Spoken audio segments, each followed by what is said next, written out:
here I am sitting with Cecil Lear in the continuing conversations for the East Coast Surfing Hall of Fame.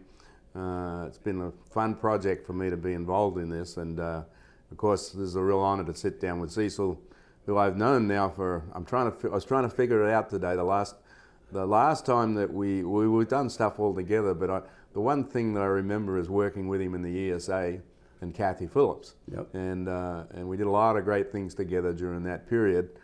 And Cecil, it's great to have you here today to talk some story. Well, it's great to be here today and talk story. We've got a lot of stories to talk about. Try to not get ourselves in trouble, right? Right. Yeah. But I really just wanted to start going back pretty early. And when was your first surfing experience? I mean, when did all of a sudden, I want to be a surfer, I caught a body wave, or what was the first surfing? Well, actually, the first time I wanted to surf on a surfboard was when I was a kid. We saw pictures in Look magazine and Life magazine. We'd seen surfboards. We had paddle boards. The guards had paddle boards, and we had irony boards, and of course the surf mats. And body surfing, our fathers taught us how to body surf in the very early years, like 9, 10 years old, first putting your hands so out we're talking about the 40s. Yeah, no, actually 38, 39. Wow. Yeah. So I'd seen an awful lot of pictures. I actually have a memory of my mom having these little picture books, and they're like made out of cloth. And one was about an Indian boy, Native American boy. One was about a country boy. One was about a city boy. And one was about a Polynesian. And of course, he was on a surfboard. So that got our juices going, way back in the early days. Then fast forwarding to body surfing and then the mat surfing. And we used to watch the Wild Water Sports. The Makaha Championships were on, in black and white at first, of course, with in 1958, 59, 60, with Ravika Kai and Buffalo Kealana. Conrad Kahn had all those guys. Probably George Downing too in that George point? Downing, Yeah. Definitely. George Downing, yep. And Joey Cabell, Hemmings, and it was just great. And we say, we'd like to do that. And we would watch the Australian lifeguard tournament, which was really thrilling, and with the surf boats and all. Then we became lifeguards and started surfing with lifeboats. Got in trouble. Lots of trouble because of the boss didn't like that. And then once we ran into a jetty and put a big hole in the side and so forth and so on. But anyway, then when we had no surfboards, we had the paddle board. Howard, our chief lifeguard, wouldn't let us use it for surfing. And so later on, maybe about 1961, it was 61, a young salesman, engineer, came out from the West Coast, and I was showing him through the plant, Bendix Semiconductor. And he was saying, we were talking about things, and he said, where do you live? I said, I live down by the beach, and south of here about 20 miles. And he said, I live in, so where do you live? He said, Hermosa Beach and Manhattan Beach, that area. He said, I live right near Greg Noll, believe it or not. And he said, I said, really? He said, yeah. He said, do you surf? I said, no. I mean, how many surfboards here? He said, well, I don't surf either, but I have guys I pick up when I'm going down to the beachfront and take them for a ride. I'll bring you some stuff. I'll send it to you. He sent me the first issue of Surfer magazine. Greg evidently didn't have any handbills at the time, and a Dave Sweet thing. I got that magazine, and that was it. You're hooked. I never looked back. I talked Mary Lou into I said, I got to get a surfboard. She said, we can't afford it. I said, I'm going to save the money. I'll find a way. So in May of '62, after 2 bounce checks with Hobie, I bought a board. And meanwhile, I was talking my buddies into it. And they all started using, they bought pop-outs. They're all divers. They were scuba divers. I just like free diving, you know, with the snorkel and the mask. I didn't like that, all that equipment. And so they got hooked that first summer. So what was the Jersey Shore like in that era of the 40s and 50s? Sounds like there was a beach culture, just like in Australia. There's a big beach culture. Everybody body surfed. We all, you know, grew up in the ocean at low tide when we were younger, and in the river, Bay Area, clamming and fishing and all, and in the low tide, high tide rather. And so, you know, we just were water people. We had a little kayak, mm-hmm. like it was made with a framing, wood frame, and had fire hose stuff on the side of it, and we'd paddle around in that. Then one of our buddies' father was a carpenter, and he made a square rowboat, and we go out and crab and fish and clam and all that sort of stuff. So we just, you know, we beach, river. We were in the water all the time. In those days, your folks didn't watch what you're doing. They knew your swim. Dad threw me off the bulkhead and said, "Swim, boy," you know. And that was 7 or 8 years old, and I doggy paddle, learned how to swim. And he showed me, you know, a little more. And we just went out in the morning, and they came in when the street lights came on. Beach bums, early beach bums. Yep. So you get this first surfboard in '62. How many other kids were surfing? Nobody was surfing in our area. Right. Bill Yerkes was down in Charlie Keller. They were down in Lavalette.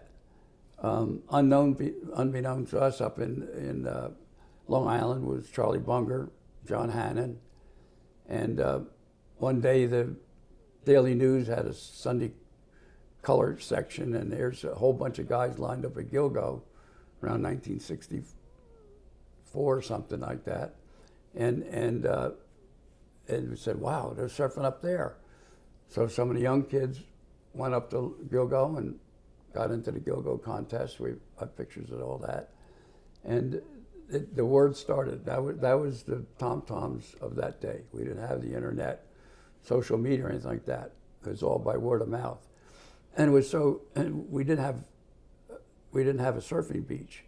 You pay when you go on the beach. Even back then, you had to pay to go. Oh on yeah, the beach. it started in 1930s. Wow.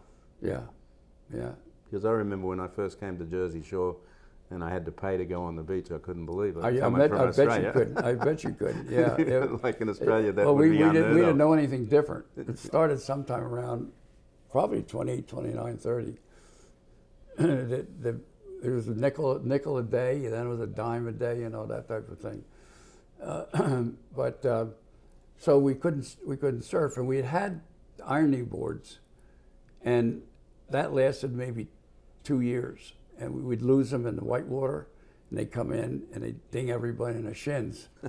So everybody got ticked off about that. So we didn't, you know. The lifeguards, the lifeguards weren't happy with that. Yeah, that's one of the laws they had to get off the books when we opened Surfing Beach. So around that same time, you know, that early '60s things, you said a few kids went up to Gilgo, and what motivated you to want to organize these guys into some sort of organization? Well, because of the laws, and we couldn't surf after 9 o'clock and after 5:30 when the guards went off, and I was guarding by then.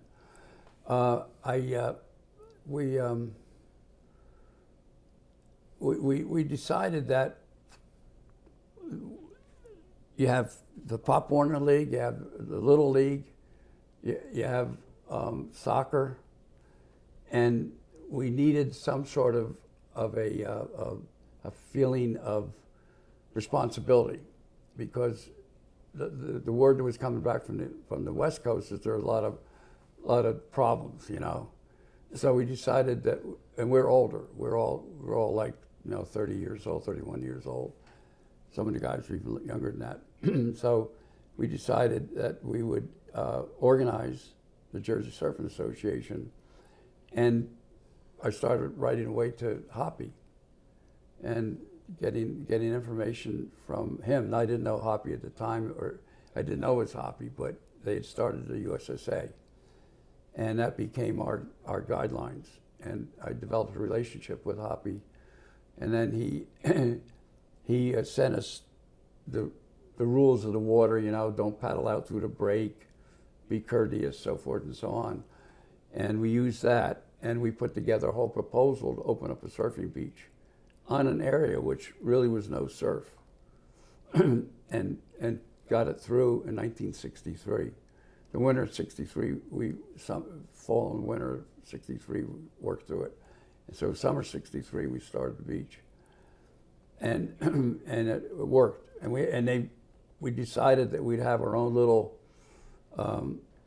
because they're all guards, we'd have a surf patrol, so to teach the kids the rules and the courtesy in the water, and it worked very well. All the commissioners came down to watch and spy on us to see whether we were behaving, and we never turned back from that one either. And we used that as an example, open beaches north and south of us, on either side. So at that time, how many surfers do you think there were on the Jersey Shore from north to south? Probably only maybe 50 or so. Down at, I guess in I don't know, maybe the guys up in Long Branch and Monmouth Beach, that area, they started in the same time, if I remember correctly. And so maybe about 75 or so at the first couple of years. And when did you guys ever venture down south to run into any of these guys that were down south? Well, people started traveling up and down the coast, and our kids would get down to Long Beach Island because and La Valette because you didn't have to pay to go on the beach. Right. And Surf City, where Stretch Pole was, he knew Tom Blake and had the Blake boards because Tom Blake came up from Florida all the way up to Long Island, and I guess even to Connecticut, or Rhode Island rather, because he was selling his lifeguard service boards, you know. So the word got out, and as the young kids would travel north and south, they'd bring back information. They always come by my house and tell me. So I got to talk to people. I said, get a phone number and I'll call them, and we did. And it was really neat because John Hannon was running a contest out in Ditch Plains about 1964, 65 in Montauk. And he called up one night and he said, I understand you guys are really doing well down there.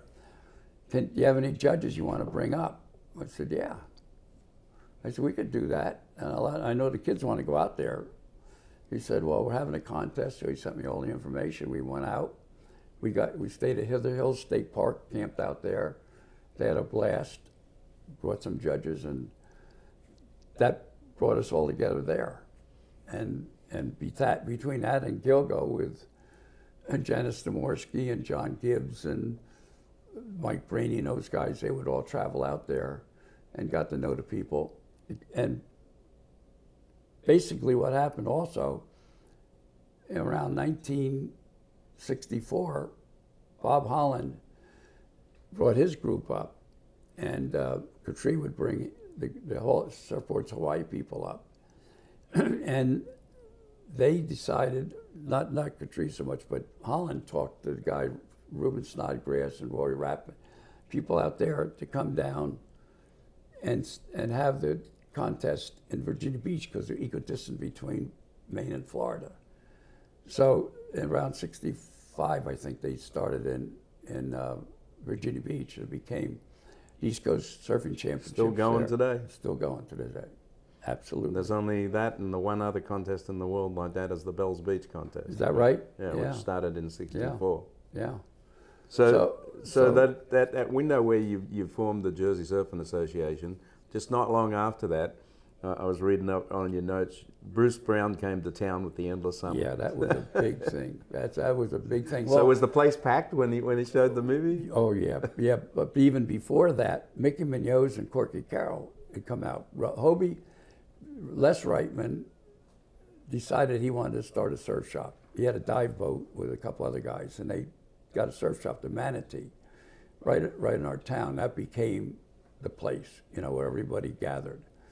and Hobie came out, and then in the summertime he'd send Mickey, and sometimes Corky when the shortboards came, and they would come out to sell the news models and all that. So that brought a lot of the West Coast, and then the Weber shop came in up in Long Branch, and you had Greg Noll, I believe Charlie Keller had Greg Noll, and Peter Poe, and then Grog opened his shop. He was like a 13-year-old when he first started out, and then he got, you know. And where was Ron DeMeo, Ron Johnson? Ron was. We learned about him around 65 or 6, and he was working with a Reverend Comfort. I can't remember his first name now. And there was a picture in the newspaper. The newspapers became they found surfing to be kind of exciting and different than basketball and baseball and football, you know. So they would start putting articles in the paper. And what we would do too is find out who the sports writer was for the particular papers. And then we'd have a contest where we'd get the information to them. And sometimes, like at the Esri Park Press, myself and Jake would go over after the contest and talk to the guy and teach him the terminology used to put in the paper, because they would write an article and it would be totally wacky, you know. So we said, you got to write this for you. The kids aren't going to read it, you know. And so it was just a whole thing. And we were so enthused, we wanted to make sure that we had the same kind of respect in the water as the people on the playing fields of our sports, and that our sport would become. And Hoppy was there with all the rules, and Heves McClellan, and Marge Calhoun, and right. Was involved. They came out for the Seaside contest. I mean, that's a whole other area. You want to go into a lot of that? I mean, it just exploded. About 67, it exploded with everybody having a team. And the Puerto Rican contest in 1967, which was a test. Originally, it was, as I understand it, I found out later that it was supposed to be a world championship, but that really was in 68, because we got the team. What happened is Hoppy came out for Seaside, and then he brought Marge and I want, oh my gosh, Heves. Les Williams. Les Williams. Yeah, Heves couldn't come out. He was working with. But then didn't you go to California too? Didn't you go right around that time? Yeah. What happened is I found out. Can I segue in a little bit? Okay. Yeah, wherever you want to go. What happened was that the guys down in the Jersey, not Jersey, I'm sorry. The guys down in Virginia Beach at the East Coast Championships, Webb Brown and them, they wanted to get judges down that were more unbiased. And Hoppy said, call Cecil. He's got guys can do it, to get them from New York and so forth and so on, which we did. And we sanctioned the contest in 67. And when I found out that Hoppy was coming out with Les Williams, I called them and I said, I'm going to pay for half his airfare, because I want him to see what we're doing here and see what he thinks. so I picked him up at Newark Airport, and Hobie and all the gang, Joyce Hoffman and Joey Hamasaki and all, they were all shaping up. I mean, it was really Dewey Weber. They're all there. I mean, holy mackerel, he's, you know. And they're getting off the plane, and I drove them down. I gave them the contest. We were going to have the Seaside Park Business Association was really supportive of surfing. They liked it because it brought people in. And what happened was, Jim Williams is really very, very supportive of everything. So I said, we need scaffolding, because they're using scaffolding now, so we got scaffolding. And we came down, it was a beautiful day just like today, we came down, there was a wind coming, I said, Hoppy, there's probably going to be a northeaster tomorrow. He said, well, let's shape up in the morning and see what goes on. We come down the beach, the scaffolding's up, so that's great. We had chairs up there, no tent or anything. And he looks at it, he says, I don't know. He says, Joey, go out there. Dewey, go out there. Mike Purpose, I think, go out there and see what you can do. And you know, northeasters, they'll shape up, and the guys that know how to surf can pick out the wave. I said, okay, we can do it. They said that was the best contest, margin less. They said, I can't believe the waves. The wind went offshore the next day, after the first day of not so great waves, and that put us on the map. Then we jammed down. I'd get Mary Lou and the kids, and we jammed down, putting together the contest for down there. We finished it up in Bob Holland's dining room, while Dewey and Bing and Hannon and Hobie and Kahn and all those guys are playing rock, scissors, paper, and drinking beer. We can talk about it. And we're putting the thing together, and then we had the contest there. Hey mate, say whatever you want. Greg Noll would. Yeah. That's right. Right? Yep. Yeah, take a page out of Greg's book. They were screaming and hollering. We're trying to. We're typing away now. Oh my God! But so that really puts on the map, and then Hoppy in November. That was in the summer of '67, the end of August. And Hoppy wrote to Rudy and I. He said, "Do you know Rudy Huber?" I said, "No, I don't really know him. I know his name, but I don't know him." He says, "I want you guys to get together." And then he wrote that said, "I want you to start the ESA." They had already started the WSA out and was very successful. Mary Lou Drummy, I think, was. Mary Lou's still doing it. She's still doing it. I know. I know. Yeah, it's incredible. And she's been there all that time. The whole time. Yeah. Well, just like you, the same thing. Like, so in your notes, though, it gets in your blood. Labor of love. You just love to see the generations. I mean, it's like, exactly. We're here right now for the, New Jersey Hall of Fame inductions tonight with Mike Beshan, and he's got 3 generations. I know. Which is pretty incredible, right? It when is you think incredible. about it. It is incredible. And they come into an incredible swell too. Yep. They've been surfing up a storm all over Atlantic City, Ocean City. It's incredible. So Beautiful 68 seemed like it was a pretty critical time because yes, it was. Because in your notes you say, they formed the USSA and they decided to have the WSA, the HSA, the ESA, and the GSA.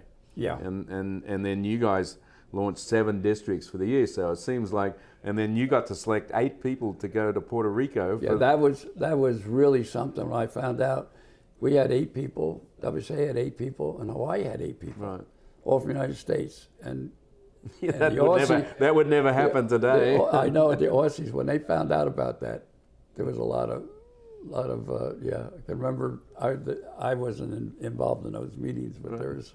When they were down there, there was our Aussie team that year was one of the greatest ever. It was. Oh, yeah. We had Nat Young, Midget Farrelly, Wayne Lynch, Peter Druin, Keith Paul, Russell Hughes, Phyllis O'Donnell. I mean, our team was incredible. Very incredible. And Nat Young was doing things that most people didn't see. He was coming back way S-turning, and people hadn't even thought it. That was the first everybody saw that. Yeah. So that goes on. Now there's 7 districts in the ESA, and we're talking now it's nearly 1970. So then the whole thing just evolved into the Hatteras Championships, right? When did that happen? If you got time, what happened was in '68 we had the 6 contests. This is important for the ESA, for the East Coast, we had the 6 contests. Hoppy said, use this system. I think it'll work. So the first one was at Wrightville Beach. I think it was Atlantic Surfing Magazine had the Grand Prix of Surfing, or 10 venues that they picked along the coast to have different contests, and had sponsors for them. And so I got on the phone and was talking to people. So I got Wrightville Beach, which wasn't one, I don't think. First beach in Rhode Island. That was in Memorial Day weekend. First beach in Rhode Island was the middle of August. And the next weekend was Gilgo, because we got to know those guys.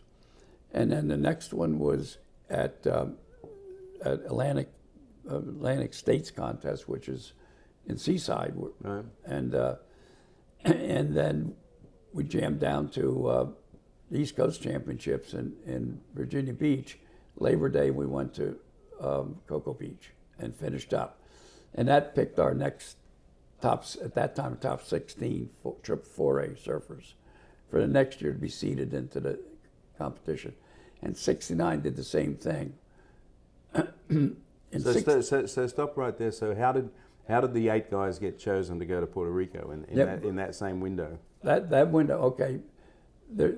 Their contest rankings, the points they got for first, second, third, fourth, fifth, whatever, they were added up, and that's how they picked out. And the top 8 guys got to go. The top 8 guys got,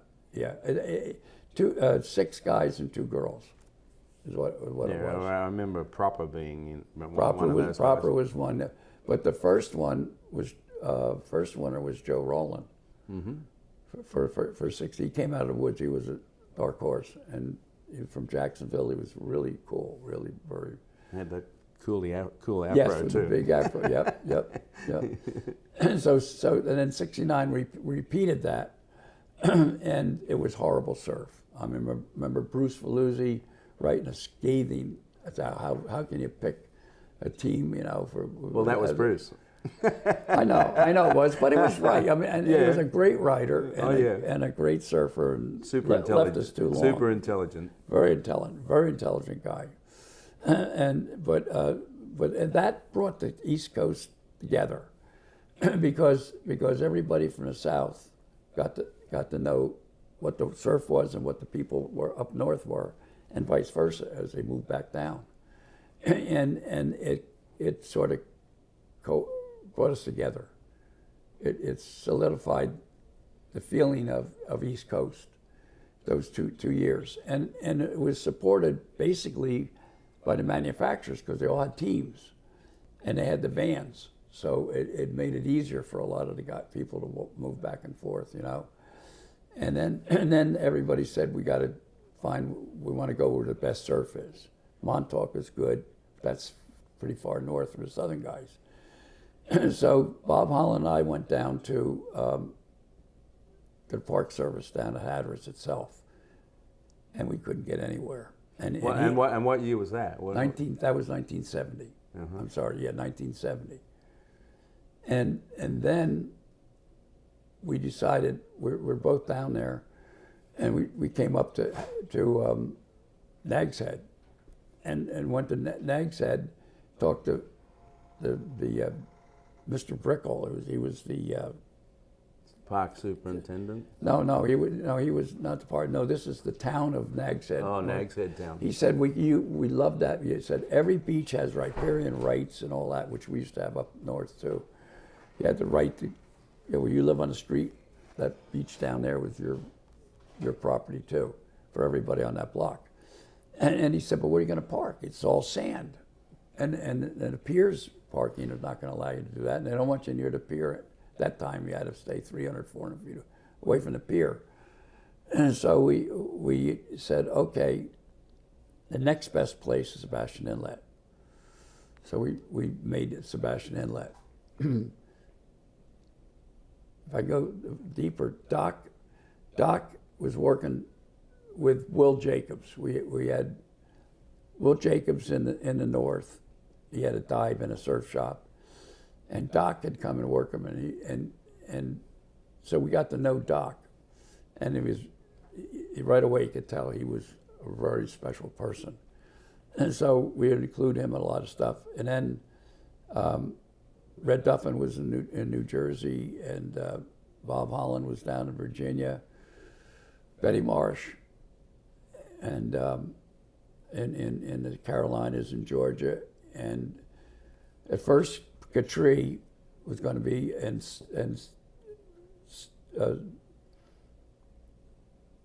work with David Reese, the South. Mm-hmm. Dave was going to handle South, and Dick was going to handle Cocoa North. And then Dick got the Hobie job, right. And he said, I can't do it. So David took over and then got other people to help him. So those were the people, the main people. What happened was that I got down there early, and Doc was coming down because Will couldn't come down. Doc said, I'm coming down as representative for the Northeast. So I said, great, and David was there, and Betty and everybody. But they couldn't get there next day, and Gary Popper, this is something that people don't know. Matt Walker knows it, but Gary Popper said, I want to see, can you come over to my apartment, my condo? I said, why, what's going on? He said, I want to talk to you. So it was Veluzzi and Gornto and Proper and Codgens and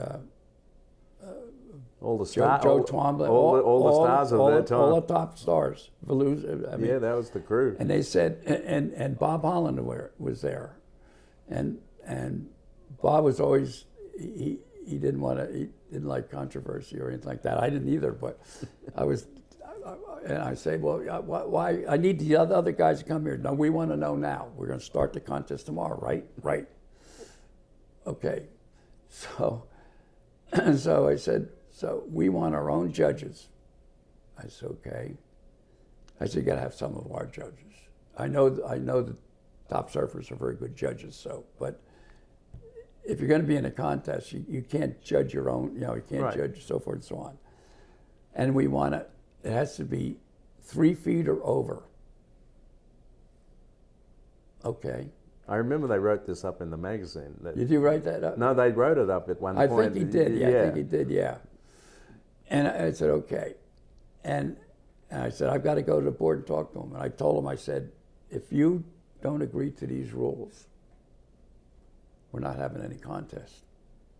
Okay. So we shape up at Sebastian. Offshore winds, beautiful day. Perfect waves coming off the old way it was, bouncing off the jetty. And just perfect. And they were better, they're 4 feet or so. And they went on, And then what happened was it started to die a little bit. So all of a sudden, we didn't get to the semifinals. All of a sudden, we get to a point, and they say, stop a minute. Don't blow the horn. I said, what's going on? It's not 3 feet anymore. I said, I know it's not 3 feet. It might be 2.5 feet, but some of them are coming 3 feet. I said, these are perfect waves. You remember what we did in 79? You don't remember, or 69 rather. They're in the shore break, for crying out loud. So I said, we shouldn't stop. Let's get to the semifinals. No, you said you would do it. I said, okay. I said, if that's what you want, but there's nothing on the maps. We didn't have the stuff we have now. There's nothing coming on.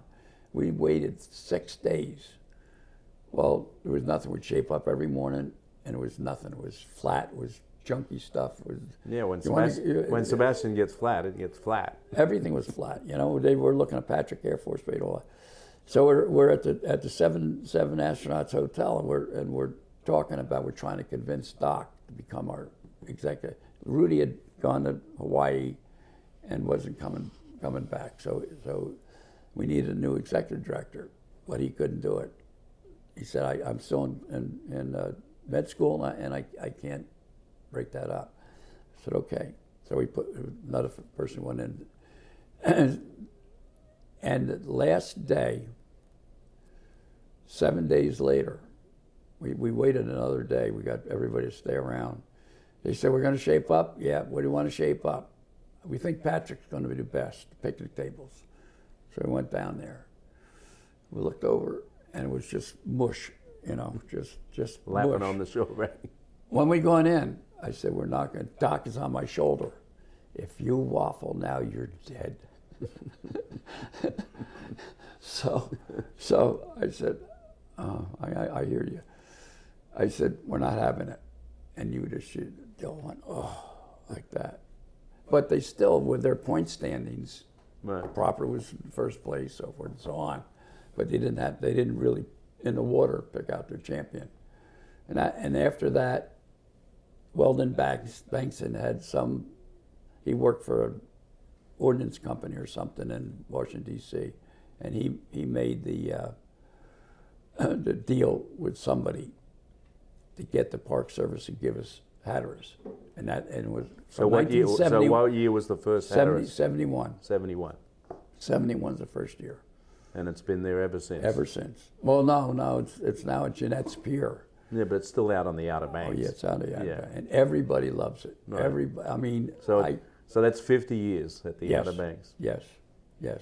And even with Hurricane Emily in 1993, which destroyed the motel, Doc got us to get a See, if we still had any magazines, Cecil, we could be doing a special insert, 50 years at, I know at that. the Outer Well, Banks. you guys, remember you guys did the inserts. We were doing the inserts Yeah, when, yeah, we're when doing all the Kathy inserts. was running the, Yep. That's where that photo of you and I and her Yeah. is with the trophy with the lighthouse on Yeah. it, that's at Yeah. the Outer Banks. Yeah. Surfing, one not the only reason, but a major reason why I continue to do all this is because Dick Graham changed my whole career. I was working for Bendix Corporation in Homedale, New Jersey. We'd built a semiconductor plant out there, and I was in marketing and everything like that. They sold the company to another company. Go down to Florida, right behind Palm Beach. We're good whenever you guys are ready. Okay, Well, let me just keep talking. You really? Yeah. Because you didn't you go to start sell ads for Well, surfing? what happened was, Rudy and I had started it. This is 1969, spring of '69. We found out they were going to sell the semiconductor division, and some of the guys got jobs. They're in management, and I was in lower management and doing marketing and stuff like that. I'd been working out in the factory, and as a supervisor, assistant supervisor. And they brought me inside, and they didn't have a job for me down at the company who was buying our company. So I started looking at other Texas Instrument and all those different Motorola and them, and I wasn't really too happy about it. So Rudy calls me about something on the ESA, and he says, "What's going on with you?" I said, "What are you talking about?" He said, "You don't sound yourself. You don't sound really enthusiastic or anything like that." I said, "Well, I'm a little stressed out." I said, "I don't have a job in another week or two." He said, "What are you talking about?" And I told him what happened, and he said, "You got to call Graham." Now, Dick Graham, this is something which we all should know. Dick Graham had a feeling about the East Coast, that he realized that it had over 1,500 miles of coastline, and there are a lot of really enthusiastic surfers. He knew that from all the shops that opened up and all the manufacturers. Plus the population. Plus the population, And John didn't want to deal with it. He would throw a few bones, articles, stuff like that. He says, so he included in his international surfing Hall of Fame, the East Coast. You had Claudie, you had Bruce. Well, and he put Claudie on the cover of the Peterson version. That's right. And he had Mamie Monroe, sometimes Gornto. I'm trying to think of all those guys. Tabling was coming up. Yeah, tabling. Yep. So it was a West Coast group of Australian, a Hawaiian, and an East Coast group, and that helped put us on the map. That took our stars and started giving them, so everybody started realizing. And then they started traveling. They started going to Hawaii. Some of them went to Peru, because Eduardo was doing that was a big thing with us too, because Eduardo and Rudy were like that. They were just Right. close. Mary Lou and I went up, interesting story, Mary Lou and I went up to meet Rudy. We were supposed to go to Central Park. He was going to have wine, cheese, and bread, and we'd sit there and picnic, and talk about the ESA. But that didn't happen. We ran into the Puerto Rican Day Parade, couldn't get across town, and we had no cell phones then. So, how did we get around in those days? it was crazy. So what happened was we met in 3 Crooked Mile Road. He lived right next door to Betty Davis. Wow. Movie. Yeah. She was his next door neighbor. A little river Crooked Mile River went through, and knock on the door. It was sort of an overcast day. I remember that. And this person opens the door, and he's got a fur coat or something on, right? Yes. May I ask who's calling? I said, "This is Cecil Lear. I'm here to see Rudy Huber." Oh. Step right in. It was Eduardo. He had been up there. He was up there. I mean, it was just unbelievable. So whenever he came in town, Rudy would say, "Come on, Eduardo's in town," and we'd go over to the St. Regis Hotel, to the King Cole room or whatever, and have cocktails and a little lunch and stuff like that. But that helped out, and he got to know him. I guess he flew down to Peru or something like that, and got to know him, and that helped a great deal. And then we got into 67, 68 stuff. Stop me there. What? We were talking about Dick Graham from Dick the point Graham, of view, okay, and so then Dick- you end up getting a job with him. Yeah, so Dick said, so Rudy said, I'm going to call him. I said, "No, don't do that." I said, I was 37 by then, I guess. I said, "I'm too old for that." He said, No. Dick calls up. He said, "I understand you're looking for a job." He said, "You got to come to work for me. You got to come to work for me." I said, "Dick, well," I said, I know a little bit about advertising, but I don't know. He says, no, you come to work for me. And I don't know, I'm making $13,500 at Peterson. And out of college, I went 2 years in New York. He said, what do you think you want? I said, "Oh, Dick," he said, "Give me an idea. I have to go to New York. I have to I'm not going to leave here, and the commuting fees, pay New York tax, New York City tax, New York State tax, stuff like that. 19,000, no problem," he says. "Go up to New York and see this guy, not Dick Carroll, forget his name, Tom. Anyway, Carr. He said he just came over from Time magazine. He's going to do a whole national thing." I said, "Okay." And when I was interviewing, I was in industry, but I'm a reader of special interest magazines, and we read the ink right off the paper of those magazines. We read everything. And so what happened was he'd ask me a question, and I'd answer it. He'd say, "Well, which magazine's number one?" I said, Surfer's number one. And he said, "Why are we number two?" I said, "We're number two." He said, "Why are you number two?" I said, first of all, they start a little earlier, but also they've gotten into color now, and it really sells. The kids want color. I know it's expensive, but so I must have been answering his questions, What do you have to do? I said, "Well, Dick knows the East Coast is a big market, and he should be getting more magazine sales out here and all that." So I must have somehow I sold myself into it, but I wanted to work for him anyway. So the next thing I know, I'm working out in New York, but I go to work in a T-shirt, pair of shorts, and flip-flops. And in those days, slippers, that was like way different, right? And I wouldn't even bring my briefcase in. I went through Sports Illustrated. Let's see, I'm talking about myself too much. I went to Sports Illustrated, and I say, well, this little eighth or quarter ad or whatever, and I'd sketch something out. So I'd go in. Yeah, well, it kept you in that business forever, because remember, I came and met you one time in New York when I was selling for McNono. I remember that very much. And you gave me some tickets. And you gave me a NFL. You were doing an NFL guides at that time and stuff, right? Yep. Selling advertising? No.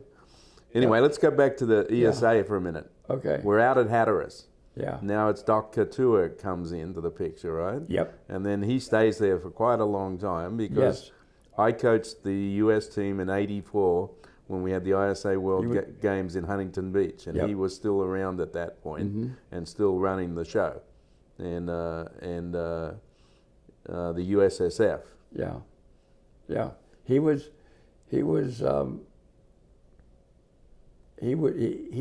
became the president of the USSF. Right.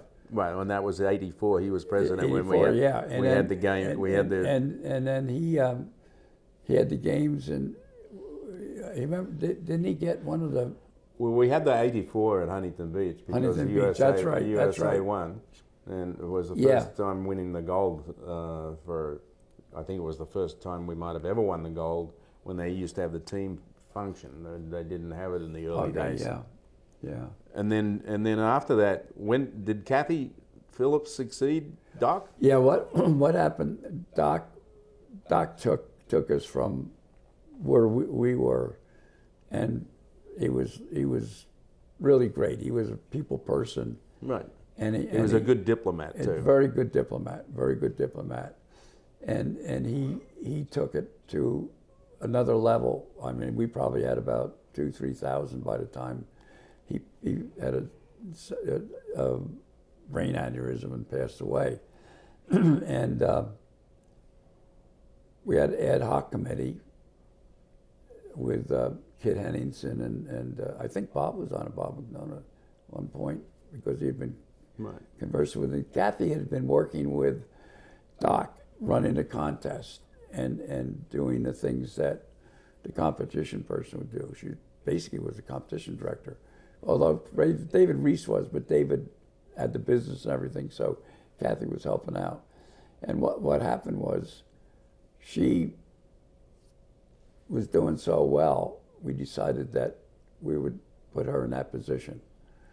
and she just she was there grabbed it and she was there a long time. She was there a long time. She was there for 20 some odd years. Yeah, because I was the one who brokered the deal where the NSSA, Janice and her shook hands, that overturned the USSF. Yep. Then that enabled us to get Surfing America and the new, what is the NGB today. Yep. Which actually takes me, I'm going to do a little sidetrack here, because I have my little, where is it here? Do you realize that what you and Hoppy did, we might not have ever got here to Olympic. Here's Carissa. Right? Here's Carissa on the front cover with the gold medal. Realize that the organizational structure that you guys put in place. Yeah. Well, Hoppy was the person who had the plan. I mean, he was a microwave engineer for TRW and TRW was, and stuff like that. And he just knew, and you can tell someone that knows what he's doing. And he was a very kind gentleman. Right. You know, he was someone you looked up to. Yeah, you know, it was pretty funny. I was the world surf champ now in '76, and when the NSSA had now got founded in '78, they had the nationals in Huntington Beach, the first one, and Hoppy was the head judge, and I was a judge. And you know, I have a picture of him and I on the judging scaffold. Is that right? Right. Oh, that's wonderful. And I never got to know him like you did, but I did get to know him through those next years before he left us, right? But he was less and less actively involved in the competition stuff. Yeah. You know, he was doing the Caton as well. You know, he was involved in the Caton. Yeah. But you should give yourself a pat on the back, because we might not have got there. We might not have got there. Well, I do. I mean, of course, Fernando put 20 years of his life, but I have some things that we could talk about too, with the Olympics, because and this was Doc had the idea that we'd do it. So he got an appointment with Bill Simon. I remember who that name is. Yeah. I think I put the year down. No, maybe I didn't. It was. I can picture where we were.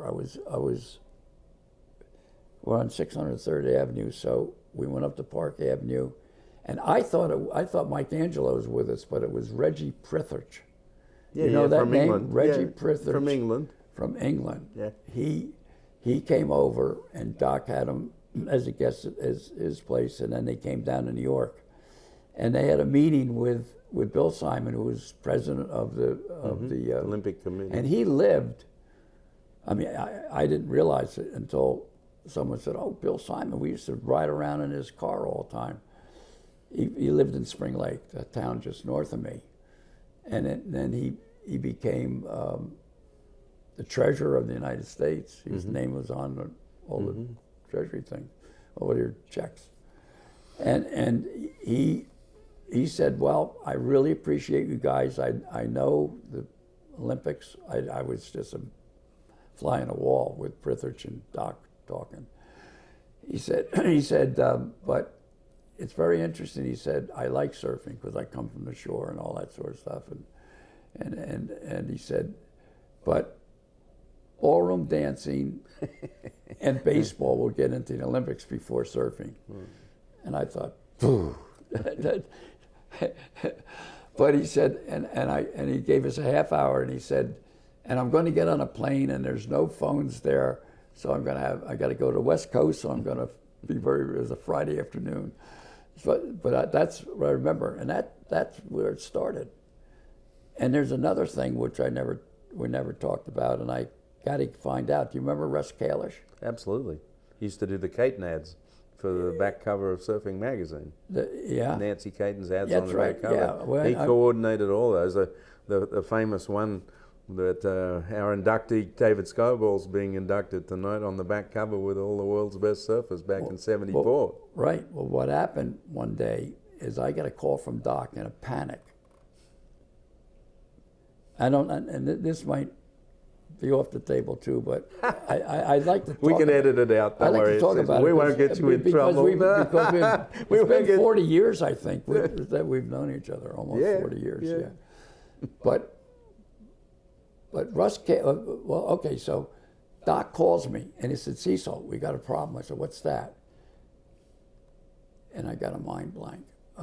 Who's the guy that tried to get the... Gary Flosa. Gary Flosa. Who's Gary Flosa? He said he's a madman. Out in well, he was a madman. I know he was in California. He said he is going to get the rights for the national governing body for surfing in the world. Because he was already working with the AAU at that point. Yes. So what happened is, he said there's a guy in Philadelphia by the name of Sherwood, Dick Sherwood, if I remember correctly. And can you get a hold of him? I said, "Well, I don't have any phone numbers." What did you do? He said, "Get a hold of him and tell him." Because he knows a guy, Pat somebody, McNulty, not McNulty because he was on surfing. Pat somebody who's in England, they do the whole world sports calendars. Right. And they're in control of that, some group in England. And he knows this guy very well. So somehow they got me the phone number. I called him on the phone, and I went down to see him. And so a young guy, younger than me, and said, "We got to do this." I said, "You don't understand. This guy's got a paper thing, and it's not right, you know." So bottom line is, we saved it. We got a hold of them, and they wiped him off the calendar.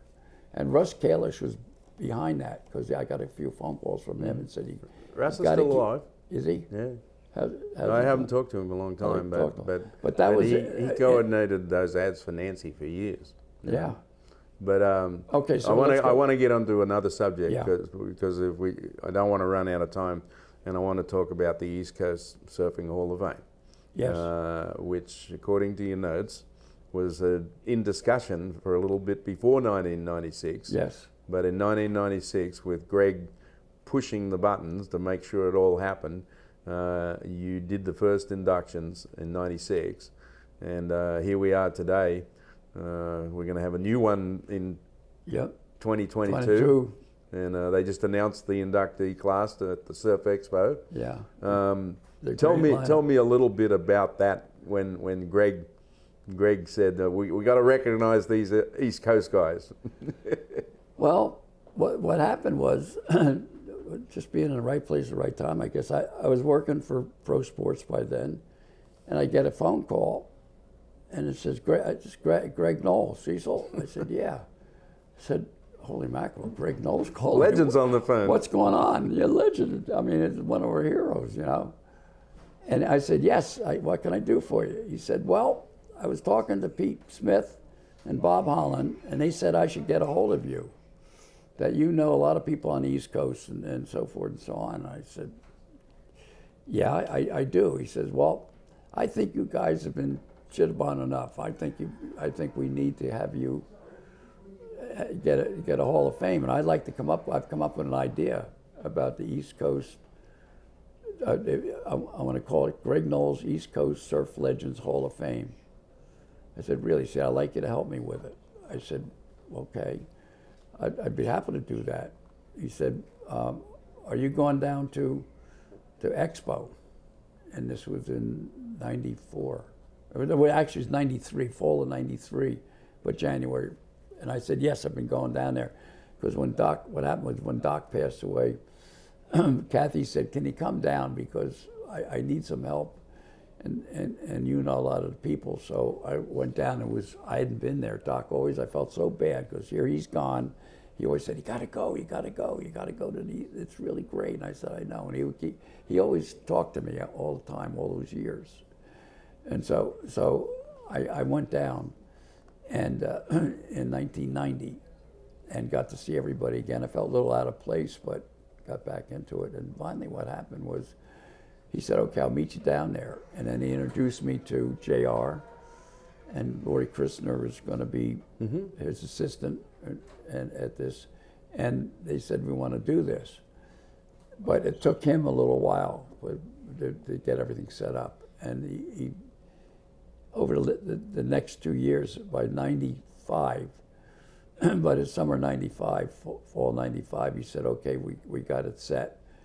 And I got everything done. And I'd been going and talking with the people with him each time we went there.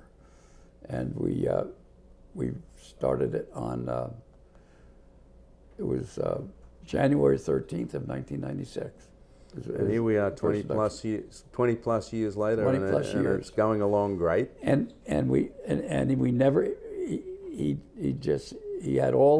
opened all the doors, and he had the energy, and I just helped him. And I mean, I said, we should have done this. We should have all done this.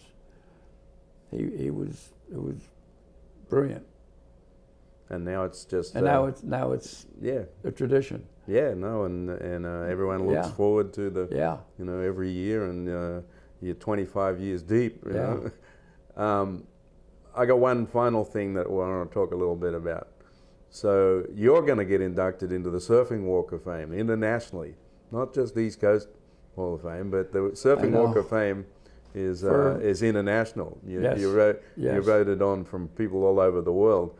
And you're getting in with Hoppy, which, as we talked about, seems amazing that happened that way. That is amazing. That is amazing. And how do you feel about that recognition? I'm just ecstatic. I mean, I'm overwhelmed. I'm totally honored. I mean, it's just something that I just. Thank everybody. You have a lot of help. One of the things that I learned a long time ago is when you want to get something done, you find people that have different talents, and you take those people and you try to, if they're enthusiasts, which we had a lot of enthusiasts who are great people, and you have an awful lot of help, a tremendous lot of help. I mean, you can't do it alone, and it's just wonderful. So the honor is coming to me, but all the people on the East Coast that have stayed with surfing, worked with it, kept the ESA going, kept the NSSA going, and kept all these groups going. And now we have the Olympics. Right. We've arrived. So you and Mary Lou, I hear, are coming to the West Coast. First time in a long time, right? That first time. When was the last time you were in the West Coast? Probably around 2006 or so. Wow, 15 years ago. Yeah. Well, I don't remember. We're looking forward to having you out there. We're looking forward to coming There's too. all sorts of people looking for you already. Yeah, I'm looking forward to coming out. We're looking forward to having you, Cecil. We're coming out on the 21st, so. Yeah, we're looking forward to having you out there. Well, thank you. Yeah, the people are pretty stoked about the whole thing. Thank you. I'm totally excited, and Mary Lou is too. All right, that's about it, Cecil. I think we covered it all. Okay.